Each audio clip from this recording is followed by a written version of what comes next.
Hello, everyone. This is the Representative Party podcast, and this is just John. I know this is a pretty quick response between my podcasts, but I've been kind of looking across the internet today, and man, there's just nothing but hate and discontent. And it's just, and I actually I don't understand it. I don't understand why, as Americans, we can't just accept it. Man, but believe me, I've been disappointed many times, and I'm disappointed this time because not because Trump was reelected or because Harris wasn't elected, but because that's all we had to put up. So I have nothing to argue about because we just got to wait and see. But it's time. Now it's time. It's time for us, people hear that all these decisions that actually affect, it's time for us to get together. We need a third party, and it needs to be a third party. I don't care if it's called the Representative Party, but it sounded to me like if it's a representative party, then it's a party that represents us, people out here that actually went out and casted all those votes. I hate it that we got people walking around and they're crying. I heard somebody say that Trump was going to take $7 trillion out of Social Security. Jeez, what country has he been living in? I'm not sure Social Security has $7 trillion in it. I mean, for crying out loud, why do you want to just keep using scare tactics? You got him, or we got him, so we got to do the best of it. And fighting among ourselves is what everybody wants. So why don't you try to be a part of the solution instead of just being a problem? I know you get a lot of views, and you get a lot of people on there that want to talk to you, and you can talk trash back and forth to each other, and that's got to be real fun. And then generally the guys on the other side feel like they're smarter than everybody else, and that they've done more research, and most of them have done the research of a 30 seconds commercial that they've heard on TV someplace on Fox or MSNBC or whatever those places are. So, we got to stop that. We got to start looking at each other and taking care of each other. We need to look at our neighbor. I don't know how my neighbors voted. I'm in a very, very diverse neighborhood, and I don't know how they voted. I don't care. You know what I care about? I care that they got my back. I care that they come across the street and they let me know if I've left my garage door open. Things like that. Those are the things that are important in this world. And believe me, when you get older, you're appreciated a whole lot more than when you sit back and all you want to do is try to figure out, well, how can I make it as painful as possible? And I know when Biden was president, the Republicans did the same thing. And this is why I say we need representation there. Those people don't represent us. They don't know my life. Those guys haven't lived my life. I mean, it's crazy. And I'd like to know right now, what rights are women going to lose? Most of the people I know want a smaller government. They don't want the government in our face. They want the government to do the things they're supposed to do. Protect the country. That would be the border. That would be trade. That would be to protect us from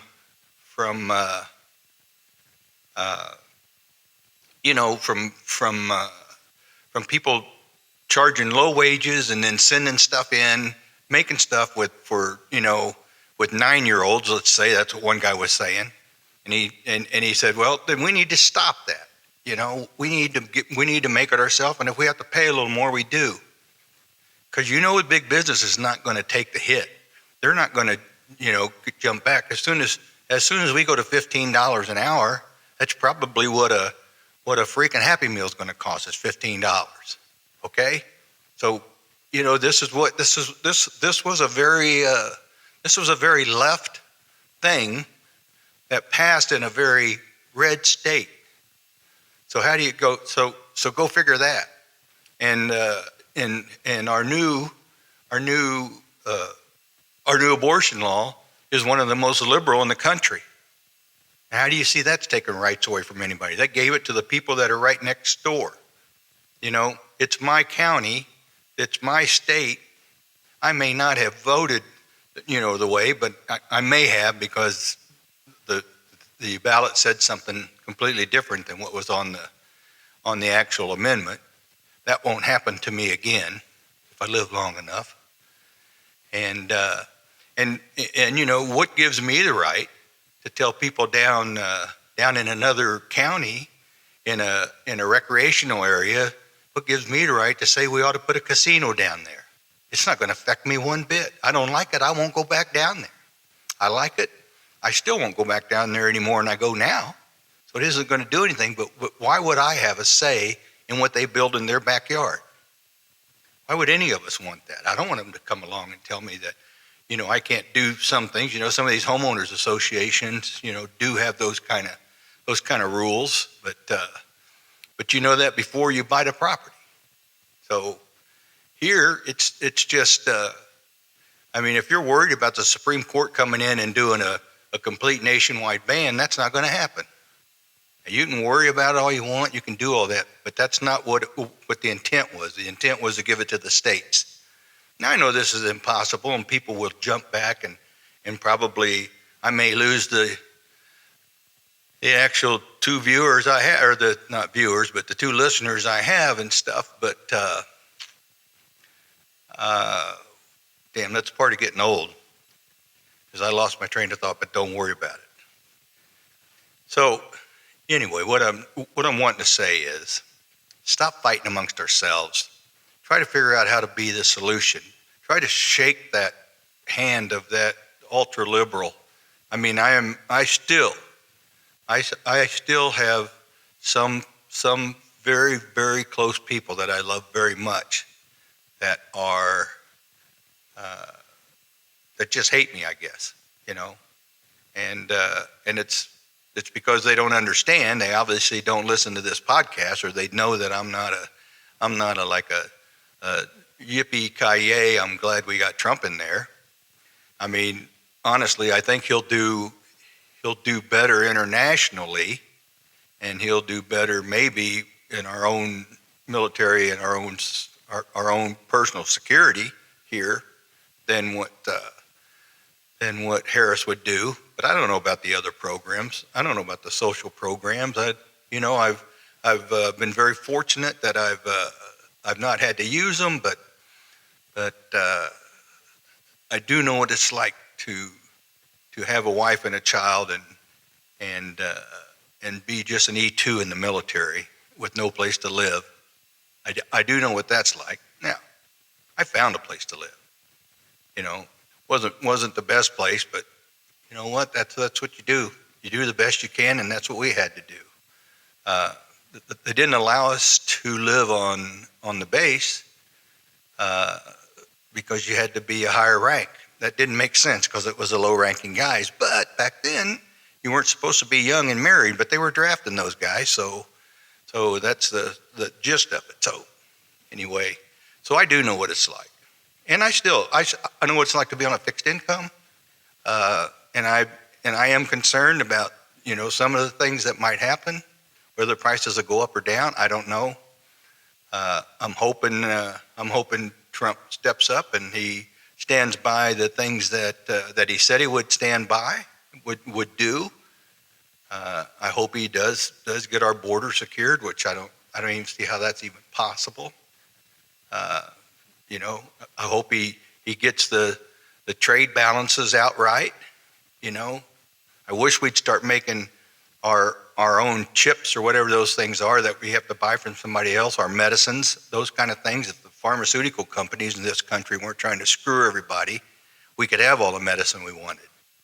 So I don't know, who knows? Maybe somebody will come up and fix that. Maybe some representative party guy will come up and say, you know what, for the 4 to 8 years I'm going to be in there, I'm going after these pharmaceutical companies. It doesn't cost that much to make it. And you get some CEO getting a bonus of that's more than most of us are going to make in our entire life, and their employees are not paid as well as they should be. Probably the ones down. I know those kids working in the pharmacies where I get some of my drugs and stuff. They're probably making minimum wage. So something's got to be done. So with that, I'm gonna close this out only because I'm tired, and I think it's time that you go over and shake your neighbor's hand, walk across the street. You know, I know many of you hate Christians. You hate this. I read something about Christian nationalism. That they say it like it's nasty, but I think if we are trying to be Christians, we don't put titles in it. We don't put names on people. You know, we just look at whoever it is and we say that's a friend. It starts out as a friend. Okay? You don't have to do anything, you don't have to give me anything, but you start right off as a friend. And the only thing you can do is lose that friendship, and that's going to be very hard, but you'll never lose the love. You'll never lose the love of a true Christian because you're ordered to do that. And if you follow that. And most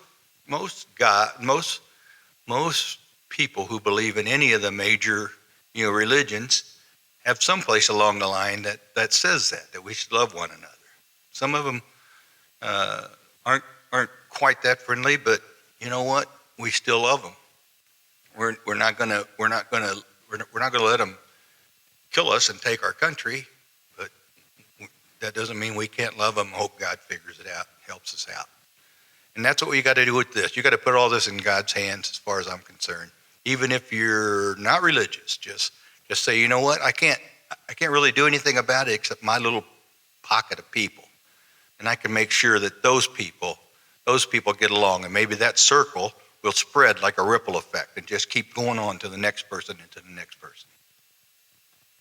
But hearing all this stuff online is like, and seeing the stuff that's being put on, geez, who cares anymore? The thing is done. We got 4 years to make this country better or to change it and get it the way we need it to be. That's all. And it's I mean, politicians can look at it, but if they see this start to grow, they see people start talking about a third party and really wanting to do it, then let's do it. We don't even need to spend a dime. We just need to put the word out. We need to get this circle bigger. I was very proud that it looked like I had 391 views, which is about 371 more than I'd ever gotten before. So I don't know what happened. Probably a fluke, probably saying there's some old man on there that's talking trash. But this isn't trash, because I love all you guys out there.